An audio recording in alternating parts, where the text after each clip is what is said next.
Media is operated by SAU 16 and can be found on Channel 8 with all your school sports, events, and meetings.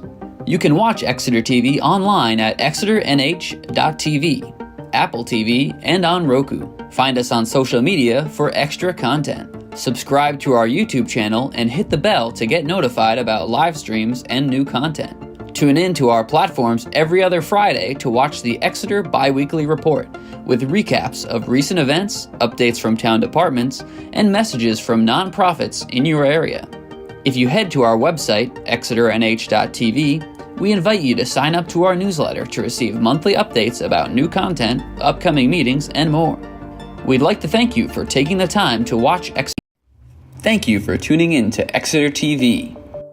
Exeter TV is the town's public and government access channels, available on Comcast Channels 6 and 22. Channel 6 is your channel. If you have an idea for a program, want to host your own talk show, or submit a film, we're here to get your content on television. On Channel 22, we bring you live and replay coverage of. Thank you for tuning in to Exeter TV. Exeter TV is the town's public and government access channels, available on Comcast Channels 6 and 22. Channel 6 is your channel.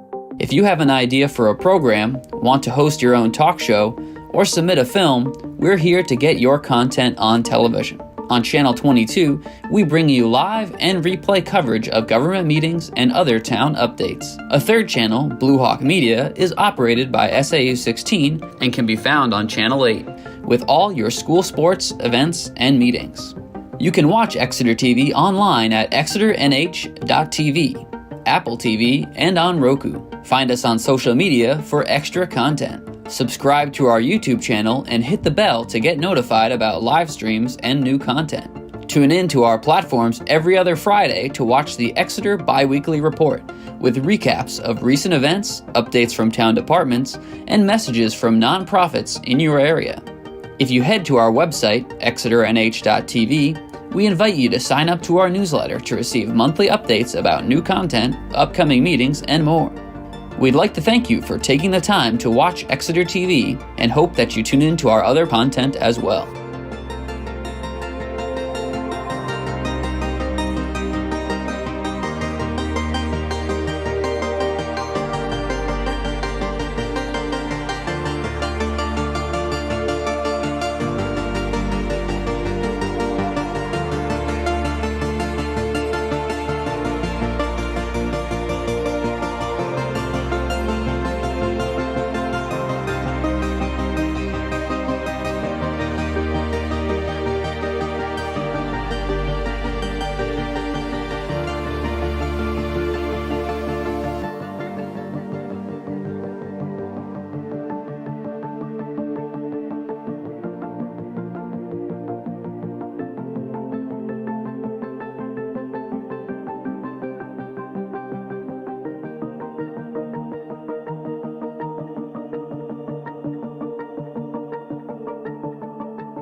No, you don't have to. I mean, Hello, this is a meeting of the Heritage Commission for June 12th, 2024. My name is Françoise Elise, and I am the chair of the committee. I'm Julie Gilman. I'm the Select Board Representative. and John Gruder, Planning Board Representative to the Heritage Commission. So you'll have to forgive me. This is my first time being chair here, and I'm new, and so bear with me. So, under new business, review of minutes from our April 17th, 2024 meeting. I will make a motion to approve the minutes from the April 17th, 2024 Heritage Commission meeting. Is there a second? I wasn't here. Okay, I can second it, but I wasn't here. okay, I'll second it. All in favor? Any opposed? Okay, the motion carries. Sorry. Is there, there hasn't been a demolition committee meeting that I'm aware of. No, we haven't had any Okay. requests. Do you consider, when the demolition committee meeting, I mean, there's not a meeting. Yeah. If we get a request to look Right. at a property, Yes. that's our meeting, I Yeah. guess. So Okay. it only gets scheduled if someone decides to do something. Yeah, it's a subcommittee, so it does get posted as a usual committee. Okay. Okay. Are there any updates from the select board? Yes, but this is something that we could put under new business, which is we need a representative from the commission to the Pearpoint Park Working Group. Okay. Excuse me. I didn't send you the mission statement, but we need a representative who would be non-voting, but have some input as necessary. Okay, I think we have to speak louder. Okay. Sorry, I'm still sleepy. So Bill Campbell volunteered for that committee outright, just as a regular member. So if I'm reluctant to have him do both chores, I guess. But I want your opinion on whether having him be a voting member of the committee and a non-voting member as a Heritage Commission thing it's kind of a conflict to me. So I would like somebody else here, and since we don't have Pam or Bill here, maybe we can wait. I'm not sure I understand your concern. Just that having right now the Heritage Commission would recommend something as the plans go along and come in for our input on whether or not this is kind of appropriate in the space. It's a very different use of what used to be there. So what's appropriate is going to be a little hard to judge. But the other thing is being an actual member of the commission, then you do vote on things like the final design, something like that. Bill's volunteered for the park committee itself, and he's a member here. So my concern is having our voice heard as recommendations and then having him vote on the project itself. So if you have any reservations about that. So he's already on that committee, but not as a representative. Of the Heritage, right. And I just want it to be clear. Yeah, that, I don't have a big concern with it, but. Okay. Just wanted to get an opinion. I had some reservations, but it was unclear to the select board too. So. Okay. Isn't everyone kind of going in the same direction on that anyway? It's not like there's going to. You never know. There's a lot of site investigation work to be done, and that might be where our opinion might be, required. It's not something that somebody has to go to every single meeting. Well, anyway. So So do we want to wait until John comes to a meeting, or to talk? Bill? Bill, I'm sorry, Bill Campbell. Yeah, I really don't want to speak for him. Yeah, right. The select board last night was ready to appoint him to both positions. Okay. And I said I wanted to talk to you folks first. I would support that if you want But to if we're, give them feedback. so we're pushing it off another month? Yeah, but the committee's not started up yet. Oh, okay. It has to be organized. The first meeting has to be organized. The select board chair is going to start that first one. Get everybody together to work out a regular schedule. A lot of the people have, daytime jobs, and Sure. they might want to meet more often, and, what days are available, et cetera. So, did you want to keep this on the agenda for the next meeting? Yeah. Okay, that's what we'll do. Okay, any news from the planning board that we should be? It's been pretty quiet. It has been. The last couple of months. Dave's out there trying to get us some more business, but nothing's happening, so. Not me. Yeah, I don't. Except that the solar farm, Yeah, that's fantastic. yeah.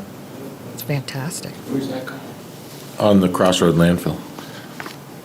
Crossroad landfill, where the transfer station is, where you could bring your brush and stuff, compost. I would drive by there, take a Yeah. look. Really? Oh, yeah. Yeah. It's, Yeah, it's not, it's not online yet. They're just putting up, all the racking's done and the ballasting, and now they're putting up the panels. And they got about maybe 20% of the panels up. And then if you see it and it looks all wavy, that's the design. It's made to follow the contour. It's a little more difficult to do, but it's a landfill, so you got to kind of, and it would get complicated if you tried to make it straight. So sometimes you see them, straight, like they're all like this. This is kind of, it waves because it follows the contour of the land. When the high school did theirs with a different vendor, and I would drive my kids to school, and I don't know what connections they used, but when it snowed, they'd kind of flip a little bit on the bars. Yeah. And I called the company and said, "You got to come out here because it looks wonky." Anyway, that's a different Oh, it thing. wasn't by design. It wasn't like they, No. No, it because I was wasn't. like, wow, they do that? Like, tilt, get the snow off and then go back? No, it was all supposed to be flat, and there were a couple of panels that kept moving. Anyway, okay, any news from the Historic District Commission? no, we just looked at that one place at across the street at 11 Front Street for a conceptual design. Everybody's upset about it, Okay. and I understand why. And we even said that at the HDC. We had a lot of abutters that were here also. But that's why they were here, was just to get that input. So I don't know when they're coming back. They have a lot of work to do to make it fit into the comments they got, if they choose to. But it just, in our opinion, was way too large, way too tall. Really overshadowed the town hall. It made the town hall look small. Which was interesting. I'd never seen a perspective like that. So used to having that little Citizens Bank building and all that pavement. So we'll have some input on that, and when it comes before the HDC, I'll make sure you all know that. Okay. So that's a segue into the next item on the agenda. I also felt that the building was way too big, the footprint was way too big. And I went to the Hadjar Management Company website, and I was so impressed with that company. I mean, they have the resources, the skill to really do some nice buildings, commercial, et cetera. And in particular, they had some properties on Edgartown were beautifully historic themed buildings. They were beautiful. And so in thinking that if a company was going to infill into that 11 Front Street spot, I mean, they would have the ability to do that. So I did design a letter to send to the Heritage Commission, giving the Heritage to the Historic District Commission our opinion, if we choose to send an opinion now on this development. And I have a sample letter in the packet. And also, it does cite where Hajar Development has already worked with the downtown at 154 to 156 Water Street and did a very nice job there. So if the Historic Heritage Commission chooses to, we could send a letter to the Historic District Commission on our opinion, and but if it'd be more appropriate to wait until they come back to the.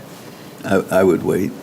I wouldn't. I'd send it there, have it on the record. It's another piece of the information for the HDC to consider when they do come back.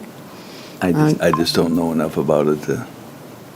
Yeah, take a look on the HDC page for okay. the last month's packet.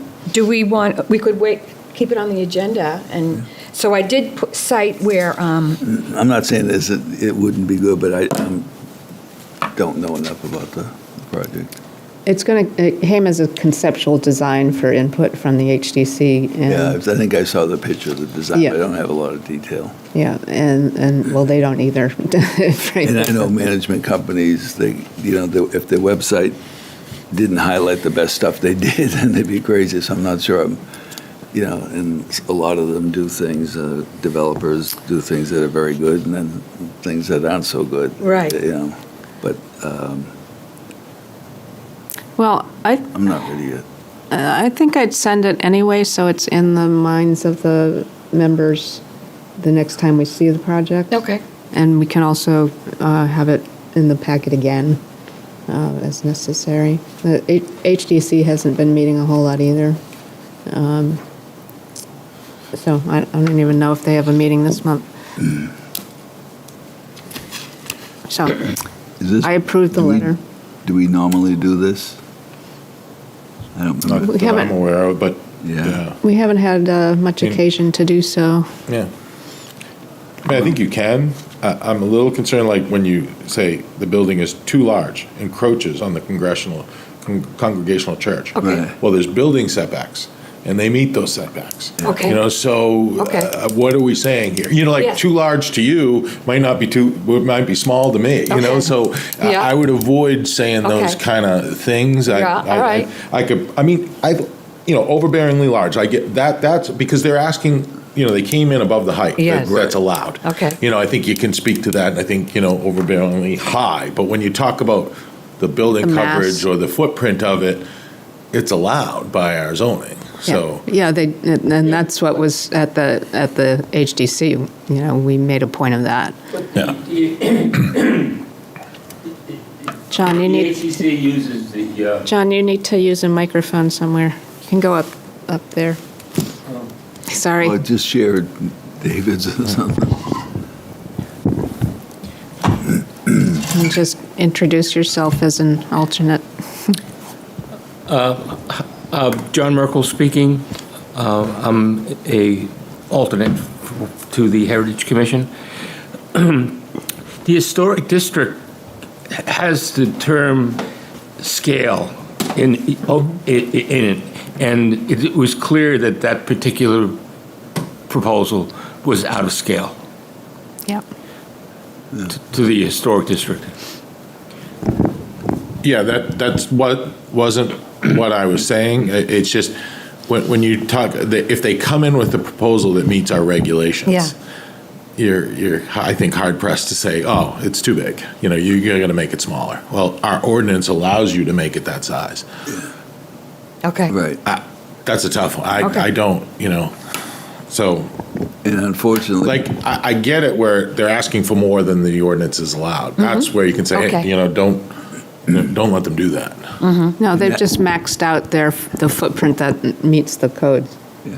And most people who present things to the planning board do the same. They're all Yeah, that's common practice. It's common to Yeah. try to get as much as you can. Right. And then a little more with the variance. I mean, and unfortunately, architecturally, we don't have a lot to say, do we?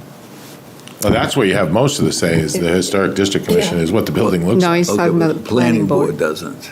Well, you have architectural standards. Yeah. But if it goes to the HDC, we wrote the regs that it defaults to the HDC.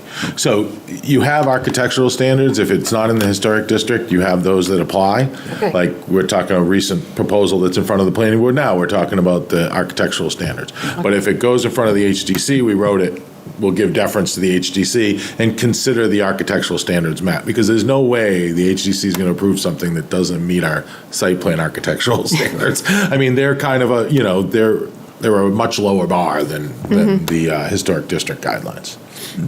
Okay, all right. So maybe we should table the letter. Yeah, Table the that's letter? fine. Okay, we'll table the letter.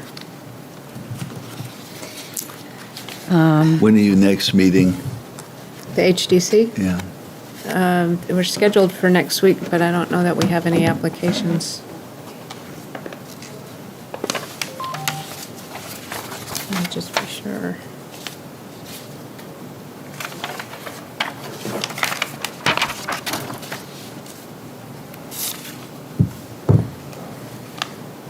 Yeah, we're scheduled for the 20th, but let me just look here. The HDC? Yeah, Just looking to see what's on the agenda. Yeah, I will be unavailable. I'm off from oh, there is new the business. I'm off for that week. Well, 3 days, final 3 days.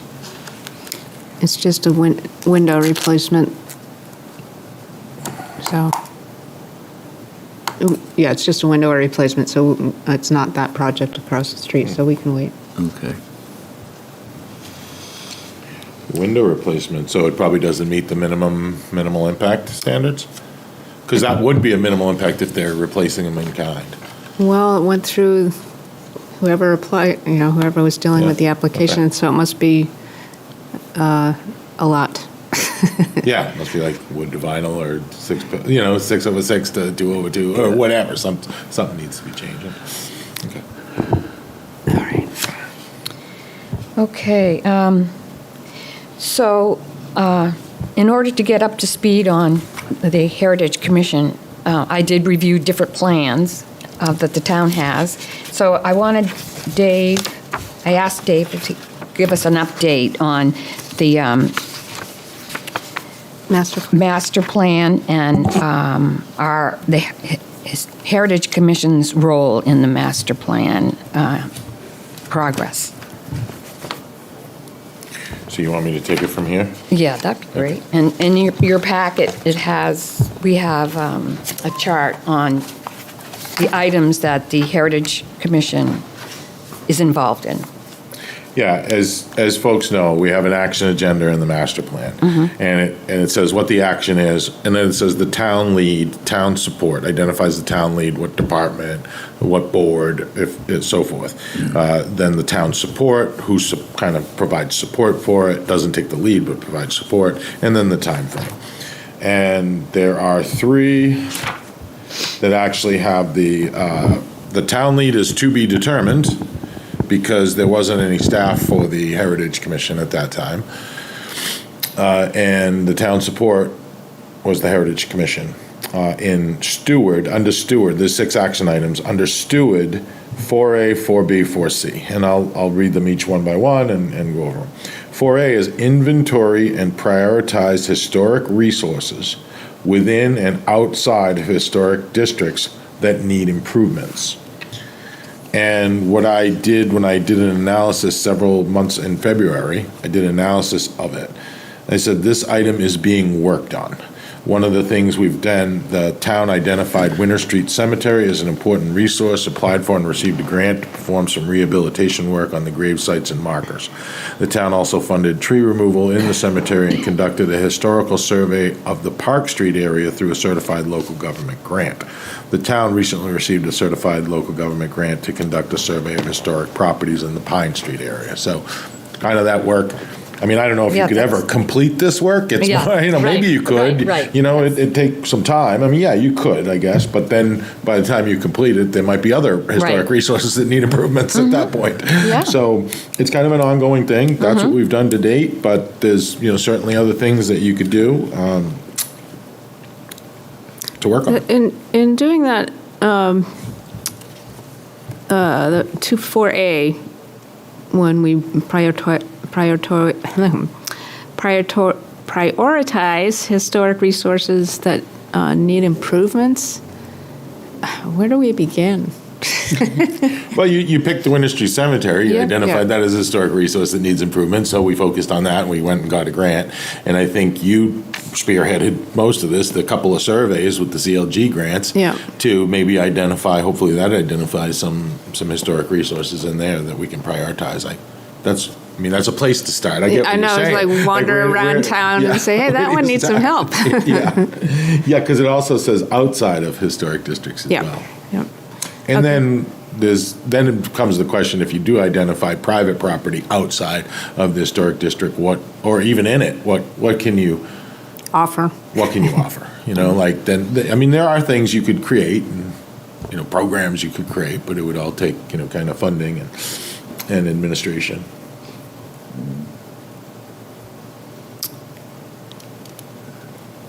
Okay, that's a lot of work that's been done. Yep. Yeah, most of our Yeah. list, right? We work through everything in the master plan. Yeah, this one is one of those, there are a lot of them that are, being worked on because you could never finish them. Right. It's just continuous, so they never be completed. You just kind of keep, we just show what we've done under them, Yeah. and then if someone thinks of something else to work on under that, plan, Yeah. then we can move forward with that. But I'll go to the next one, the Yeah. 4B. Estimate costs and develop a 10-year plan of historic resource improvement projects. Identify potential funding sources and partners to augment town resources. And this item is being worked on while a 10-year plan has not been completed. This item was discussed at the Heritage Commission. They have started to identify historic properties through several surveys funded by the Certified Local Government Program. The current CLG grant is surveying the Pine Street area. So it kind of marries with A, and that's what, because, it's 4A, 4B. It's not 4, 5, and 6. It's 4A, B, and C. They're kind of all connected.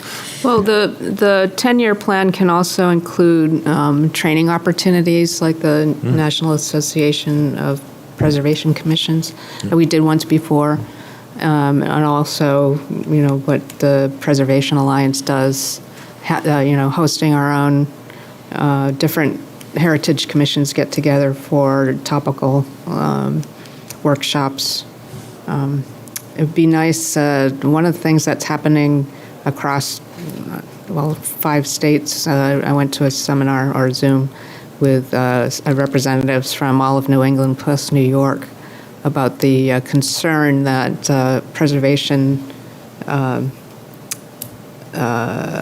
contractors that do woodworking and plastering and that kind of thing are aging out, and they don't have a new generation coming in. So how do we attract a new generation?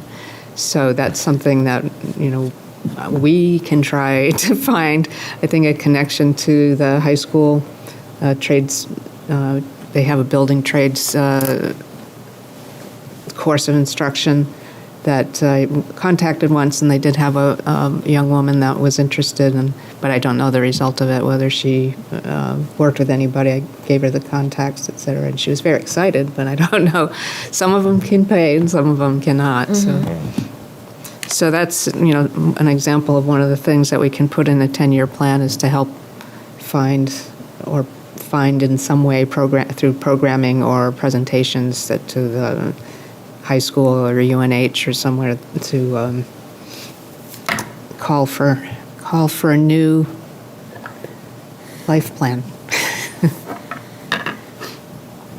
Yeah, that's something you could do. Create, work through a 10-year plan, kind of get a framework together, maybe do an outline of it, and then kind of dive in and create something similar to the CIPs. Yeah. CIP is like a 6-year capital improvement plan, but it's kind of a historic CIP. It sounds like that's what it is, but also with training opportunities and identifying risks to the resources, like not finding anybody to rehabilitate them. That's a big one. Yeah. And finding grant opportunities. I went down this rabbit hole from the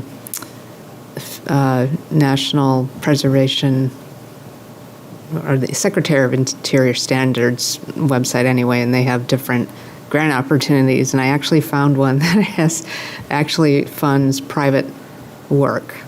But only it was for facades, so it was only for the exterior of buildings and mainly the front of buildings.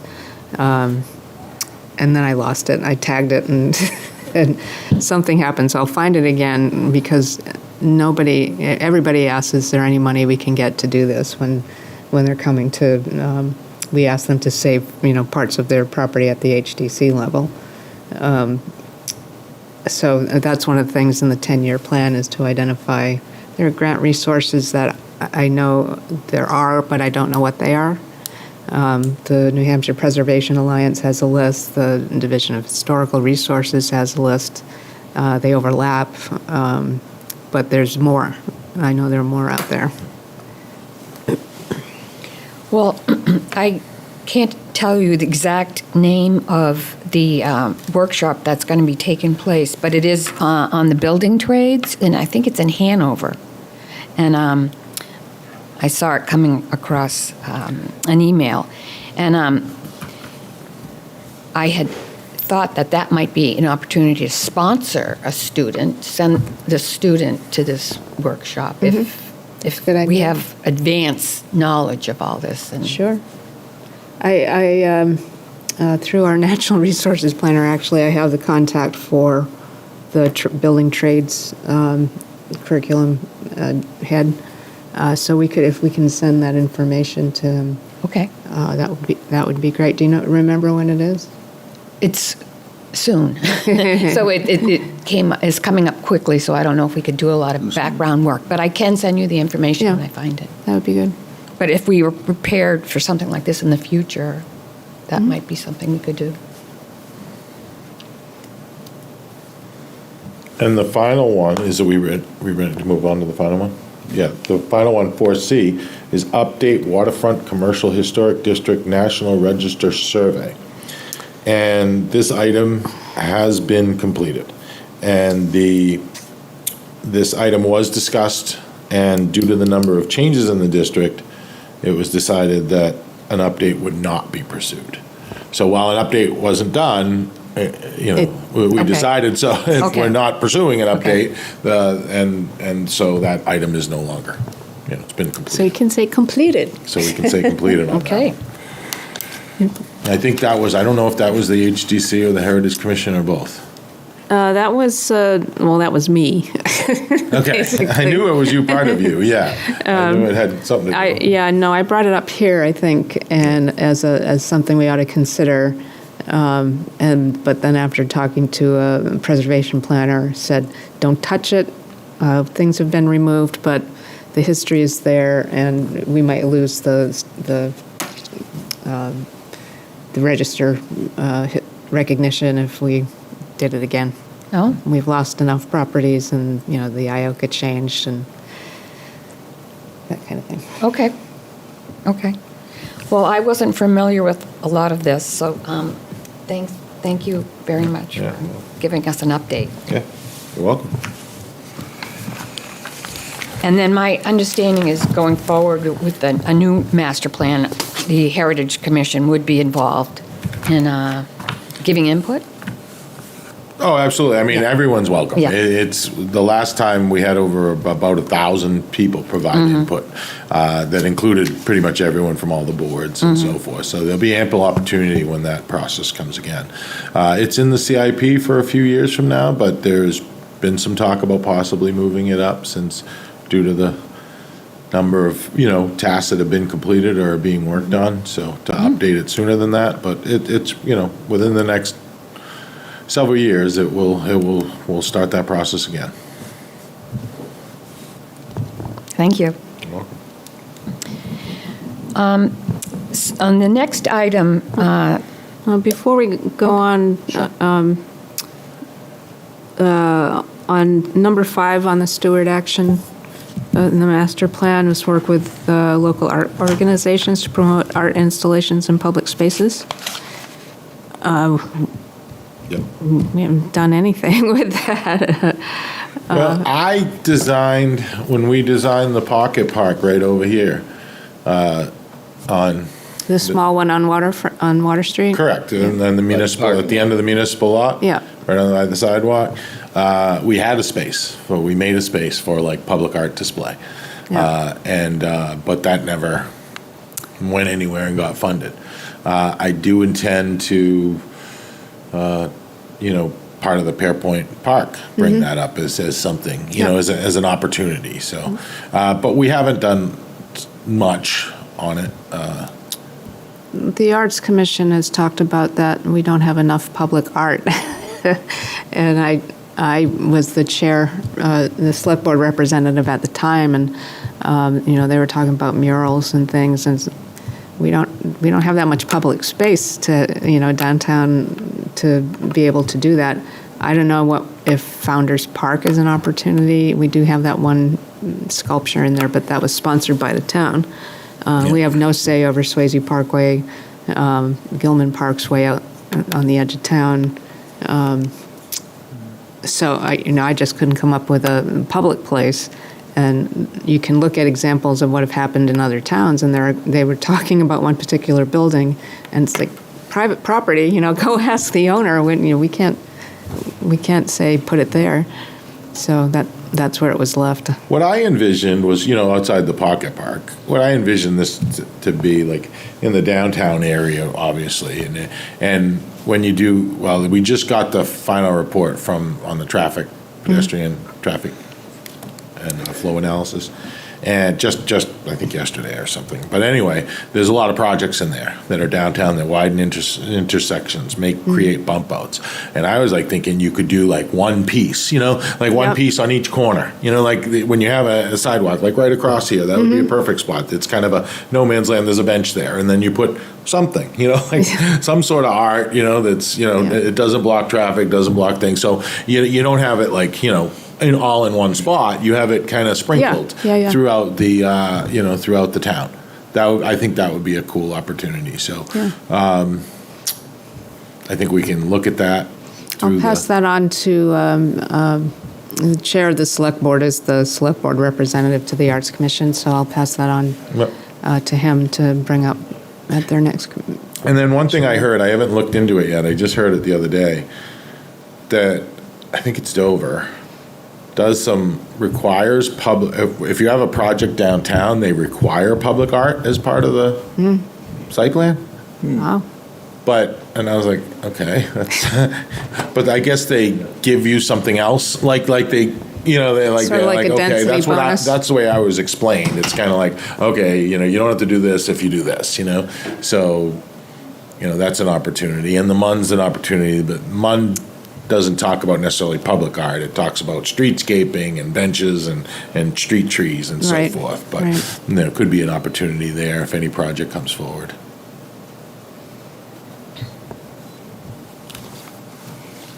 any more discussion?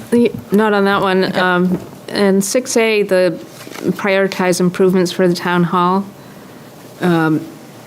Excuse me, just for an update, the assistant town manager and I were kind of starting this process, and we had a group together of people who had applied for permits to use the town hall in the last few years, to get together and talk about what their needs are, what their observations are. And it was a wide variety of performers, mostly performers, or performing arts, I should say, music, plays, demonstrations, and then just artists like that use the art gallery. But the main goal of it was to satisfy. It started because of the labor people. The Department of Labor. Department of Labor came Yeah. in to look at the safety of the town buildings and how safe the employees are. So we went through there, and we have employees over there, and so had to look at the different requirements that are made for ADA and fire separation, and safe fire exits. So that's all that's been done. It's just back of house things, really. And we can have a presentation here. It's very, very, very early. It's not like this is what we're going to do, because we have to do a little bit more about how we're going to use the town hall and what we want to do with it. One of the big costs items was a proposal for changing the elevator, because that's one of the things that we heard from the group, was that people with large scenery have to bring it in they have to go up the ramp and the side to get to the floor of the town hall, and then they have to get up to the stage, so it's very difficult. So, and then we want to move the ramp, the accessibility ramp, from where it is way back at the back of the building. We can move it to closer to the front.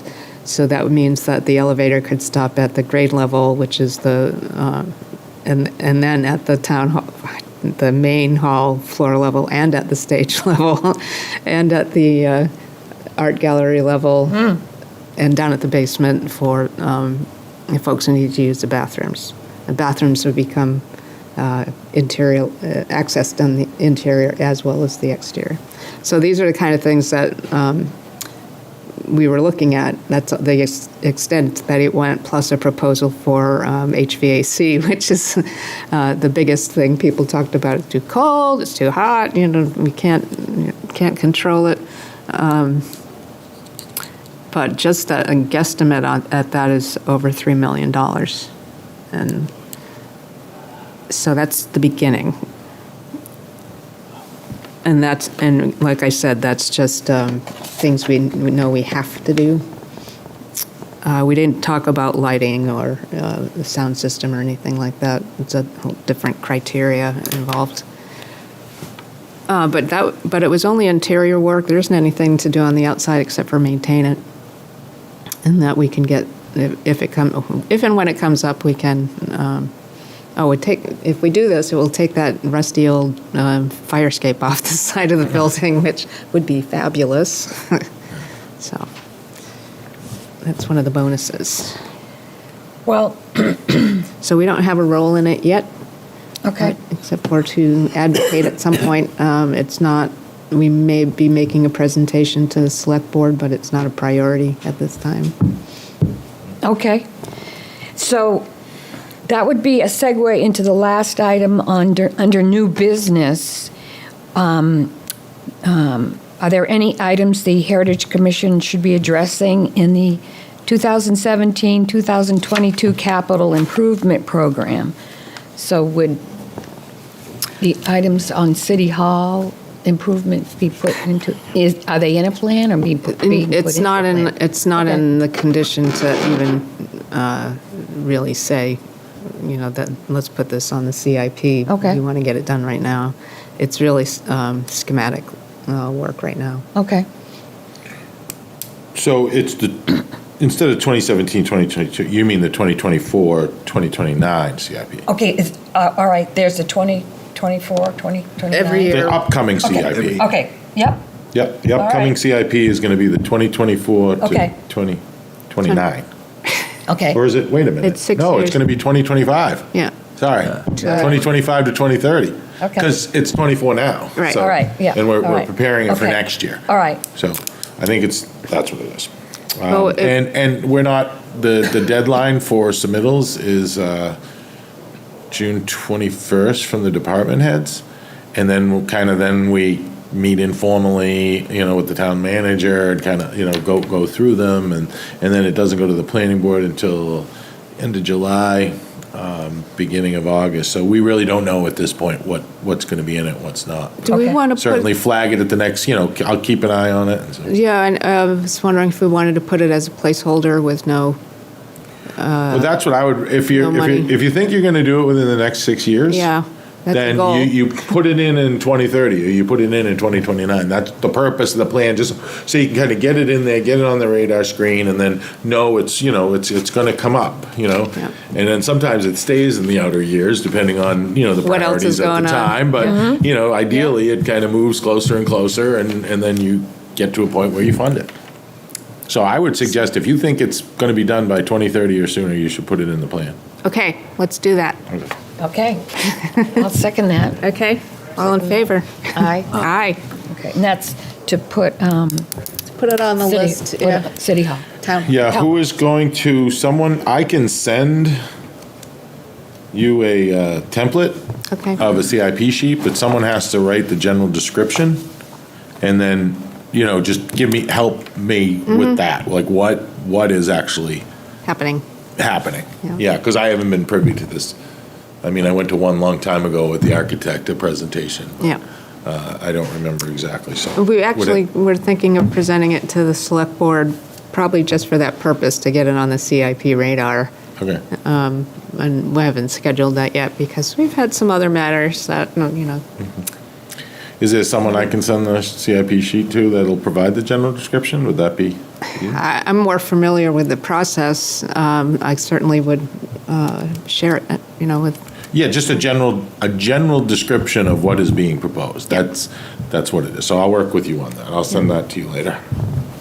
yeah, don't send it to me in the next month. Okay. Okay. Actually, this is the June, so yeah, send it to me.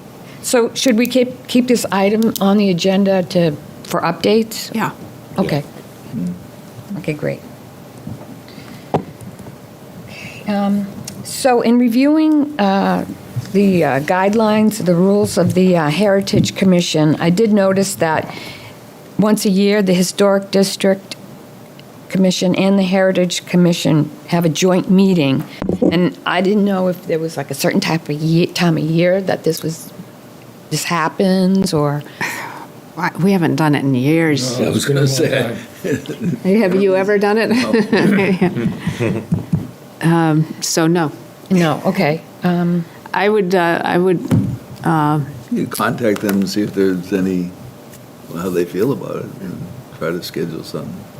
yeah, I don't see any problem with it. I would just, I would put it in Barb McAvoy's list of things to do for a subsequent meeting, not June, but But we also, I think, that is there something in particular that we need to meet for? Okay. Right. no, I don't think so. I Well, just, then why meet? because people don't know what the Heritage Commission's purpose is. We had talked, Educational? yeah, we had talked a long time, at the HDC anyway, had talked about having a member of each one of these boards go Yeah. present, this is what we do and why you need to connect with us, to the other boards that don't know, particularly the zoning board. And we've just never done it. So that could be something to discuss with the HDC and who's going to take on that Yeah. work. And there may come up, sometime in a building that we have an opinion on that we may want to contribute to. Did we already do the select board updates? Yes, Okay. Oh, no, the HDC updates. yes. And so let me go back to that. Okay. Because I did not mark up my agenda. The property right on the corner of String Bridge and Water Street, which number I never remember, came into the HDC for approval of some changes that they want to make to it. It's the one that has the wood shingle awning and arched windows that have been infilled with square windows. Where Trends is, right? Yes. Oh, okay. Not Trends or yeah. They want to actually, they still have the structure underneath that awning for what was the original building. Sometime last year, we talked to that owner about some changes he wanted to make to the back of the building. He did talk about that. He was moving to restore that, basically. Yeah, so he came to the HDC for that part, and it's really going to be nice when he uncovers all of that. And I was surprised that they still had the original openings and arched. The first floor had all arched windows, and I couldn't see them because it's got a hung ceiling and then it's got that awning. But when I went and looked, but yes, we had talked about the taking down the back parts, and they're going to add some new that fits in the footprint and it has apartments. Yeah. That's the brick building. Yeah, right at the corner. Yeah. Oh, The next not one. at the corner. I call it, Yeah. there's an alley, there's a little driveway that goes down where the sewer line goes. Yeah. In between by the Capitol Tie building. Yeah, I always forget that it's not the one right on the corner. It isn't, no, it is on a corner, but it's not a street corner. Not street It's corner. technically an alley corner, yeah, it's the one on the alley corner. So just to let you know that's an exciting thing to happen downtown. That would be nice. It sounds it. Okay, so basically, would you like me to contact the Historic District Commission and just talk about a joint meeting that might be held in the future? Sounds like a good plan. Okay, so I'll do that. Okay, so the next item I bring up, just because I've just been hearing bits and pieces of an effort for a Main Street program, and I'm not saying I'm espousing that, but I just want to know, I just wanted to know if there was any talk within any department or person about a Main Street program. To my knowledge, there was years ago. Okay. But not recently, and I don't necessarily think it's something that we want to take on. We have very good plans for downtown in our master plan, and how to make it user-friendly, even more user-friendly than it is now. And that's a lot of what the Main Street concept is, isn't it? Yeah, the Main Street concept is to revitalize, re-energize downtown Yeah. centers that have, and generally speaking, it's places where, you got vacant storefronts. They need, they're not a vibrant economy. Yeah. They're struggling. That's the model. Not to say Exeter. Exeter's not that. Yes. Downtown Right. Exeter is pretty. Right. I don't know if there's a vacant spot out there that might not be, that might be vacant by design, unless it's vacant by design, okay, Right. I'm just sitting on it And until the when right we thing do have comes. a vacancy, it seems to fill up like immediately. Oh, yeah. So that's that's part of it. I was involved in the Main Street program in Somersworth, and it was that's what it was geared toward. It was geared toward revitalizing the downtown, try to increase the vacancy rate, try to get some excitement, get some momentum, be a liaison for the businesses and so forth, be a Yep. voice for them. And we also have an economic development director here Right. that Right. kind of acts as that, Yes. does a Yeah. lot of overlapping of Yeah. that. Yeah. Someone, is looking to put a restaurant in downtown, and right now, and Darren's working out there trying to, he can't find a spot for him, but, he's like, if something comes up, I'll let you know. So, Yeah. we have a little bit of that going on anyway. Definitely. Yeah. Yeah. So, no, Okay. Okay. cross that one off the list, I think. Okay. So moving to old business, how the status of the Pine Street grant. That is ongoing. We got notice of the funding quite late because of Not too the, long ago. well, Just signed quite the late in the contract. cycle. I mean, Yeah. like, it's a 2-year cycle now, and I think it's taken a year to get the approval to start spending the money. And that was due to federal issues with the budgeting there. And then the executive council and governor have to sign on it, and that goes to the bottom of the pile all the time. So it's ongoing. It's been started, and that's why I wanted to have the consultant come in, and I'll get her scheduled for next month. Oh, that's great. Okay, so there is, The contract has been signed. okay. We finally got it. I got, when we it's been executed, so.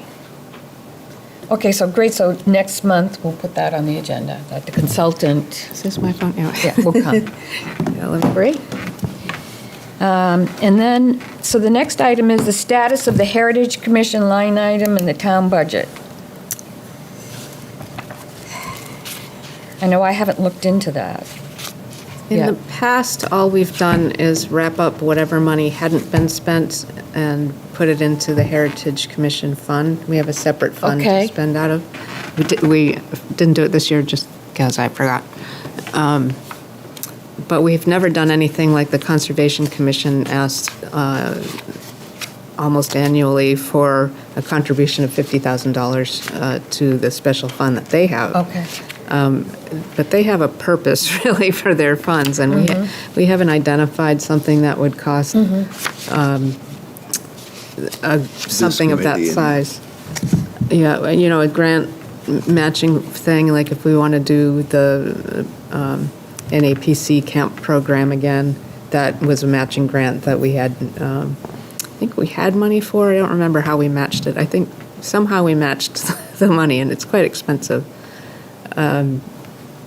So that would be something that we'd have to decide in June and talk to them about to see when we can do it and get it on as a warrant article. So we have a separate fund, but the money in it is very small. I think it's like just over $5,000, which we can spend on matching grants, but it's not a lot of money. Or if we find a particular thing we want to publish, or anything we need to spend on. Okay, so who would I talk to about that? Finance director, or? Yeah, I mean, it just depends on what you want to talk to them about. Okay. I mean, my understanding Yeah. was that, because the way the Heritage Commission is set up, it's like its own, it's different than the other boards. Okay. Whereas there was grant matching, say you had grant matching for $2,000, and it didn't get spent. It didn't go back to the general fund, like all the other land use boards. Oh, It okay. got put into a special Heritage Commission fund. Yes. Then that stopped a few years ago. I forget when, maybe. Because what it was grant matching switched between HDC and Heritage Commission every Right. year. And then that kind of dropped off too, so. Well, that became just the HDC. It didn't get put into the Heritage, because if it got put in the Heritage, it wouldn't go back to the general fund if it was unspent.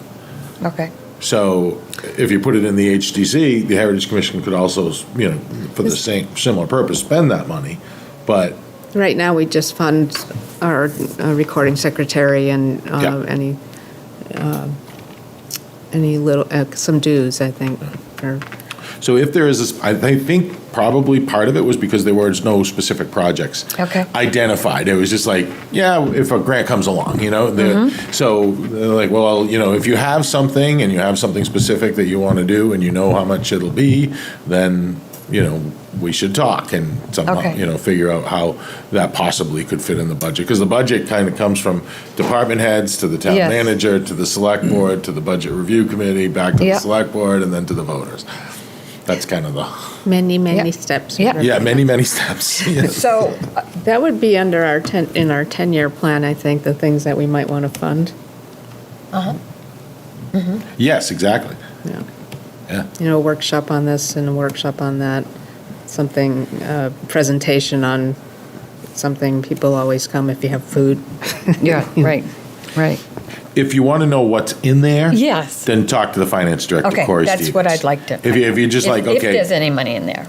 yeah, and I can, well, actually, you know what, you could, I have access to Munis. I can look it up and see what Last it time I is. checked a few years ago, just to see. Oh, wait a minute.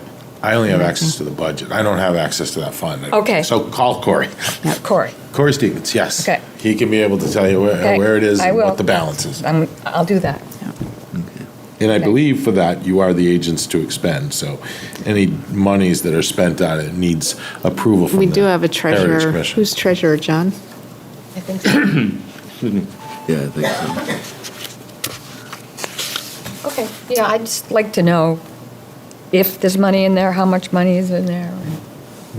Okay, thank you. Yep. Okay, so the last item we've talked about, is there a representative from the HGC or HC on the 23 Water Street Parking Committee? We haven't talked about it at the HTC Okay. yet. And we're looking at Bill Campbell. Right. Okay. Okay, so I believe that's the end of the agenda. Does anybody have anything else that they want to bring up? Almost there. I'll think of something tomorrow. I'll make a motion to adjourn. Second? All in favor? Aye. And the motion carries. Thank you. Thank you. Bang the hammer. Thank you. Good job. Thank you for tuning in to Exeter TV.